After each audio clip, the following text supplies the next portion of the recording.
Friends, welcome to మా queens YouTube channel. ఈరోజు కంది పచ్చడి చేస్తున్నానండి. కందిపప్పుతోటి. ఇవ్వండి కందిపప్పు. మీకు ఎన్ని కావాలంటే అన్ని వేసుకోవచ్చు. పచ్చడి మనుషులు ఎక్కువ అంటే ఎక్కువ వేసుకోవచ్చు, తక్కువ అంటే తక్కువ వేసుకోవచ్చు. మేము ఇవి వేసాము, మాకు సరిపోతాయి.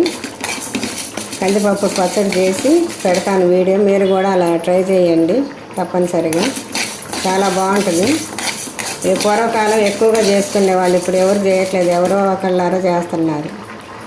చాలా బాగుంటుంది చట్నీ. ఇదిగోండి 2 గింజలు మెంతులు వేస్తున్నాను టేస్ట్ కోసం. ఇదిగోండి జీలకర్ర, కందిపప్పు ఏగినవి. కొంచెం జీలకర్ర మెంతులు వేగితే ఇంకా తీసేస్తాను. అయిపోయింది వేగటం. ఇలా వేయించుకోవాలి. ఇప్పుడు ఎండుమిరపకాయలు వేయించుకోవాలి. ఇంకా ఇవ్వండి ఎండుమిరపకాయలు. ఆయిల్ వేస్తున్నా కొంచెం.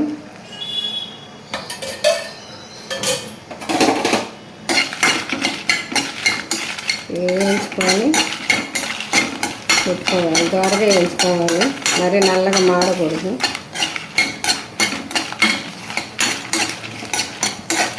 వేగిపోయినాయి. స్టవ్ ఆపేసాను. వేగినాయి. ఇప్పుడు మిక్సీకి వేయాలి. ముందు సాల్ట్ వేయాలి. మెదిగింది. కాయలు వేయాలి. మనకి ఎంత సరిపోతే అంత వేసుకోవచ్చు చూసి. ఎండుమిరపకాయలు వేసాను, కందిపప్పు, జీలకర్ర, మెంతులు వేసాను, అదిగో చింతపండు. వెల్లుల్లి కూడా వేస్తున్నాను.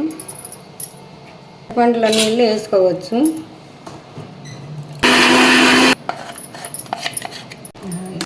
ఉప్పు తక్కువైందండి, ఉప్పు వేసాను.